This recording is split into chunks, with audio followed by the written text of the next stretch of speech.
I never believed in the supernatural until that night, alone in the woods. My friend, Lucas, dared me to spend the night in the heart of the forest where locals whispered of shadows that whispered back. I accepted, thinking it nothing more than tales to scare children. Little did I know the terror that awaited me. The day started innocently with the sun filtering through the trees, casting dappled light on the forest floor. I set up my tent near a small clearing and prepared for a night under the stars. As dusk fell, the sounds of the day faded, replaced by the eerie silence of night. I gathered wood for a fire, the crackling flames providing a small comfort against the encroaching darkness. As the night deepened, so did my unease. The forest seemed too still, as if holding its breath. Suddenly, a low fog rolled in, thick and oppressive, swallowing the light from my fire. That's when I heard it, the first whisper, soft and insistent, floating through the trees. "Leave," it said, a voice neither male nor female, chilling me to the bone. I stood frozen, my heart pounding in my chest. The whisper came again, closer this time, "Leave now." Panic set in, and I grabbed a flashlight, scanning the darkness. The beam of light flickered, and through the mist, I saw figures, shadows within shadows, moving just beyond the light's reach. Trying to convince myself it was just my imagination, I retreated to my tent, zipping it shut, hoping for a barrier against the night. But sleep eluded me as the whispers grew louder, a cacophony of voices, urging, pleading, warning. I covered my ears, but the voices penetrated my mind, filling me with dread. Suddenly, the fabric of the tent illuminated, as if someone was shining a light from outside. I braced myself, heart racing, as the zipper began to slowly descend. A hand, pale and translucent, reached inside, its touch cold as ice. I screamed, scrambling back, as the figure materialized, a woman, her eyes hollow, her mouth an open, silent scream. She pointed towards the forest, her voice a hollow echo, "Go, before they come." I didn't need to be told twice. Grabbing my flashlight, I fled the tent, running blindly into the foggy woods. Branches scratched at my face, roots tripped me, but fear propelled me forward. The whispers followed, a relentless tide of sound, when suddenly, ahead, a light glimmered. Hope surged, and I pushed towards it, only to stumble into a clearing that I recognized from earlier. But now, the ground was littered with old, weathered bones, and the light, it came from lanterns, hanging from the trees, swaying gently, as if recently disturbed. I backed away, the whispers growing into shrieks, when a new voice boomed, deeper, commanding. "Stay!" it thundered, and the ground shook. I fell, my flashlight rolling away, casting eerie shadows as it spun. All around me, figures emerged, their forms blurred and shifting, encircling me. One stepped forward, its face a maelstrom of features, ever-changing, and it spoke, its voice a mixture of all the whispers, "You cannot leave, you know too much." Desperation clawed at me, and I pleaded, begged, to be let go. The creature tilted its head, considering, then, all at once, the apparitions vanished, the forest fell silent, and I was alone, with only the whisper of the wind in the trees. Dawn was a lifetime away, and every shadow seemed to move. I couldn't leave, couldn't stay, trapped by my own fear. The night stretched on, endless, as I waited for the sun, or for the shadows, to claim me. The first light of dawn was the sweetest sight I had ever seen. I staggered out of the woods, a broken man, forever changed. People asked where I'd been, what had happened, but I never spoke of that night. How could I? They wouldn't understand, couldn't understand. The woods called to me still, in my dreams, the whispers echoing. Sometimes, I think I'll go back, to face whatever waits in the darkness. But for now, I stay away, stay safe. But how long until it's not enough? How long until the whispers find their way out of my dreams? Days turned into weeks, each more silent and unbearable than the last. The forest's edge, mere miles from my home, seemed to creep closer, as if beckoning me to return. But I resisted, haunted by the memories, the chilling whispers, and that cold, ghostly touch. Yet, the dreams persisted, growing more vivid each night. They whispered of secrets hidden deep within the woods, secrets meant for my ears alone. One night, a dream jolted me awake, sweat drenching my sheets. I had seen the woman again, her spectral form clear as day. She stood at the forest's edge, her hand extended, beckoning me to follow. "Come," she whispered, her voice like the wind through dead leaves. "Come and see." The vision was so compelling, I found myself dressing in a trance, drawn by a force I couldn't resist. Stepping into the chill of the night, I felt a pull towards the woods. The moon was a thin crescent, barely lighting my path, but I needed no light to guide me. I knew the way. As I walked, the edges of my vision seemed to flutter, shadows dancing just out of sight. I heard rustling, the snap of twigs, felt eyes upon me from all sides. Reaching the clearing again, the bones remained scattered about, now seeming almost placed with purpose, like markers. The lanterns still hung from the trees, their light long extinguished. But tonight, they flickered to life as I approached, their flames casting eerie shadows that danced across the forest floor. The air grew colder, my breath misting in front of me. Suddenly, the whispers returned, louder than before. They swirled around me, a chorus of voices, some pleading, others commanding. "Help us," some said. "Free us," others moaned. The deepest voice, filled with an ancient sorrow, spoke directly into my soul, "Join us." In the heart of the clearing, the ground began to tremble, leaves and dirt rising into the air, as if pulled by unseen strings. Before me, the earth split, a narrow fissure, but deep, leading down into darkness. From this abyss, a new figure emerged, taller than any man, its form shrouded in a cloak of shadows. Its eyes burned red, piercing the night, fixating on me with an intensity that rooted me to the spot. "You have come," it boomed, a voice that seemed to come from the earth itself. "You have answered the call. Now, you must choose. Join us in our eternal watch, or turn away and forget you ever knew this place." I stood, frozen, my heart pounding in my chest. The choice seemed impossible.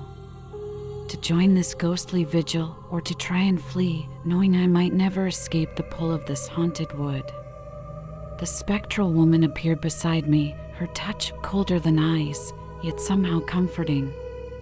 "Choose, but choose wisely," she whispered, her voice a mournful song. The towering figure moved closer, the ground shaking with each step. "Decide," it demanded, and the forest held its breath. I felt a pull towards the darkness, a desire to understand, to know what lay beneath the surface. But fear clung to me, a tangible weight on my shoulders.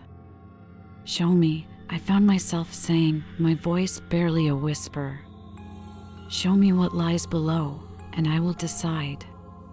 The figure paused, then nodded, its fiery eyes dimming slightly. The earth opened wider, revealing a staircase spiraling down into the abyss. With a gesture from the figure, a lantern lifted from the ground, its light steady and inviting. Descending the stairs, the temperature dropped with each step, the darkness pressing in around me. The whispers faded, replaced by a deep silence that throbbed in my ears.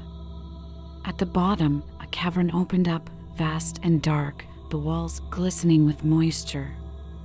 In the center, a lake of black water reflected no light, perfectly still. "Here lies the source," the figure spoke, appearing beside me. "Here lies the power that binds us. You can join us, guard this power, or you can return to your world, forget what you've seen, but never truly be free." I looked into the water, seeing nothing, yet feeling everything. The weight of ages, the burden of secrets too vast for one mind.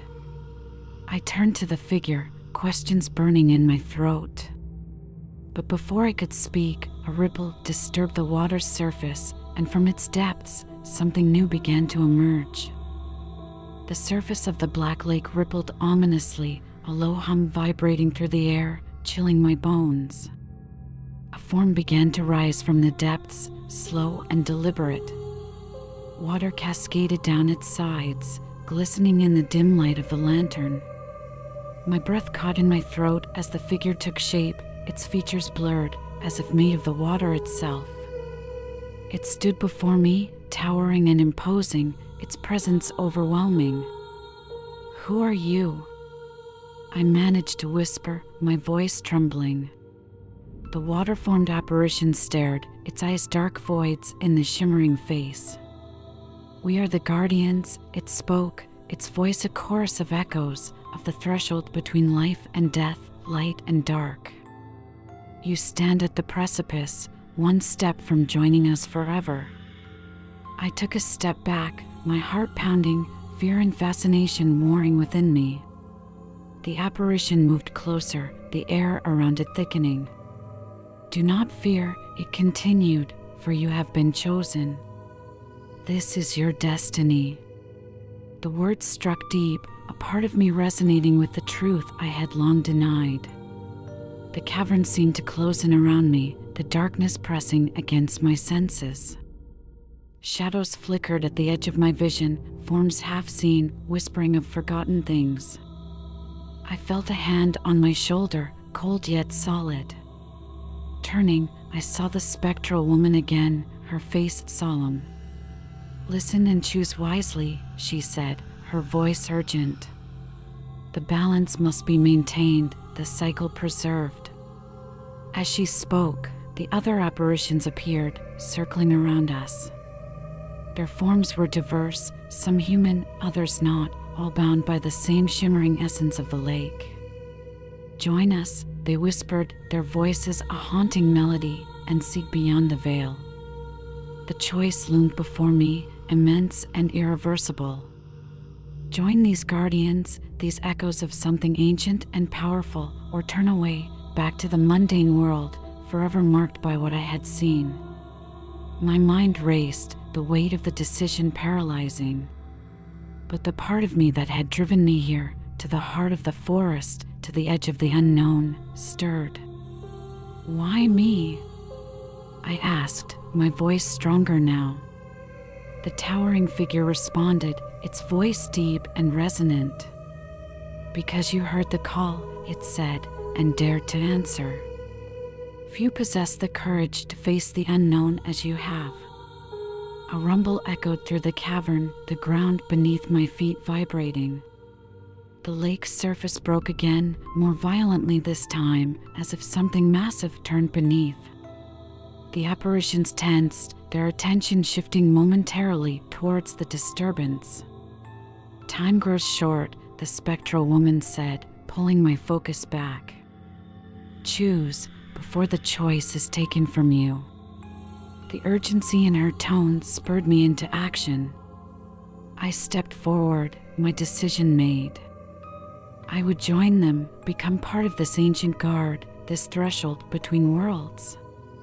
But as I moved, a piercing scream rent the air, the sound slicing through the cavern. The lake erupted, water soaring into the air, and from its depths, a new form emerged, massive and terrifying, its eyes burning with an unholy light. The guardians moved to intercept, their forms merging into a barrier of light and shadow. The new creature roared, a sound that shook the very stones of the cavern. I stood frozen, caught between the battle of titanic forces, my fate momentarily forgotten in the chaos. As the guardians fought, the spectral woman grabbed my arm, pulling me away from the fray. "We must go," she said, her voice urgent. "This is not your fight, not yet." She led me away from the lake, back towards the staircase, the sounds of battle echoing behind us.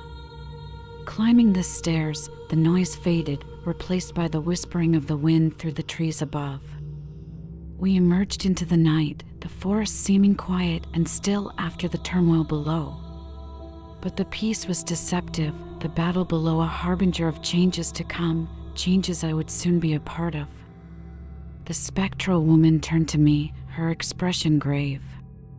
"You will need to prepare," she said, "for what comes next." She faded before my eyes, her final words a whisper on the wind, "We will be watching." As I stood alone in the clearing, the dawn began to break, the first light filtering through the trees. The forest no longer seemed foreboding, but rather like a gateway, a beginning of something new, something extraordinary. I knew my life had changed forever, the path ahead uncertain but inevitable. The first rays of dawn tinged the forest with a soft, golden light, hinting at tranquility. Yet, my heart pounded, my mind raced, filled with the echoes of the night's terrifying events. The battle beneath the earth had revealed a world hidden from mortal eyes, a realm of guardians and monstrous beings.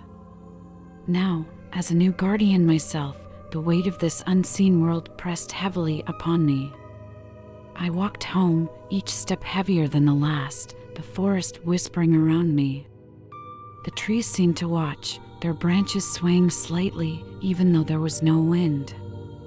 It was as if they recognized me now, as one of the guardians, one of their own. As I approached my house, the normalcy of the neighborhood felt surreal, almost alien. Inside, I tried to resume my usual routine, but every shadow seemed to move, every creak of the house whispered secrets. Sleep eluded me. When I did close my eyes, visions of the Black Lake haunted my dreams, its dark waters swirling with unfathomable mysteries. Days passed, and I could feel the pull of the forest, calling me back.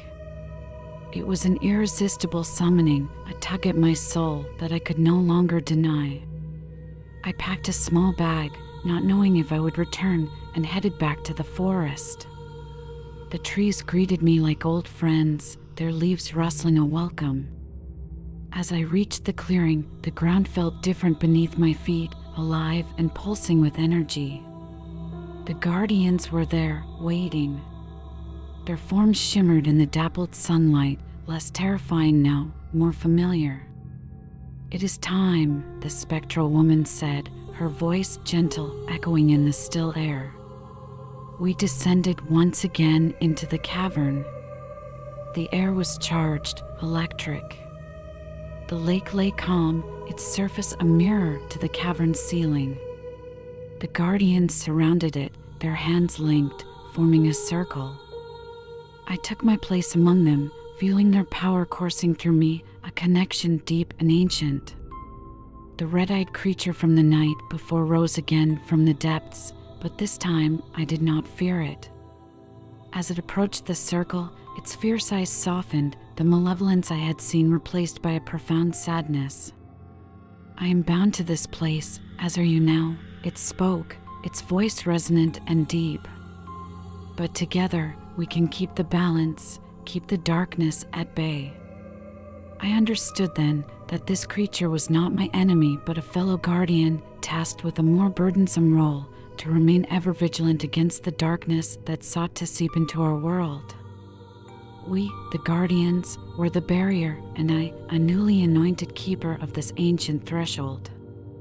The ritual began, a chant rising from the circle, ancient words that seemed to resonate with the very stones of the cavern. The water in the lake began to glow, a soft light that grew brighter with each word spoken. The light enveloped us, warm and pulsing, and I felt my body change, becoming less solid, more like the apparitions around me. As the chant reached its crescendo, a shockwave of energy burst forth, rushing through the cavern, up through the earth, and into the forest above.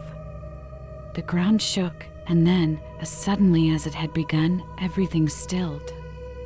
The lake's glow faded, and we were left in the dim, natural light of the cavern, our duty fulfilled. The spectral woman turned to me, her form beginning to fade. "You are one of us now," she said, her smile both sad and proud. "Guard well our secrets, and protect this world from the shadows that lurk just beyond sight." One by one, the guardians disappeared, returning to their posts, their forms melting into the air, leaving me alone by the now quiet lake. I ascended the stairs, feeling a new purpose invigorating my steps. Emerging from the forest, the world seemed brighter, more vivid. I knew I would return off into the cavern to fulfill my role as a guardian, but for now, I walked back into the world of men, my senses attuned to the deeper currents of existence that flowed unseen all around. The forest had changed me, irrevocably. No longer could I live a normal life, ignorant of the dark forces that balanced on the edge of our reality. But with this knowledge came power, the power to protect, to guard, and to belong to something much larger than myself. As I reached my doorstep, I looked back at the forest, its edges shimmering slightly in the light of the setting sun.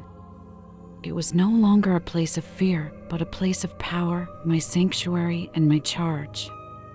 The shadows that once haunted me now held no terror. They were mine to command, mine to calm.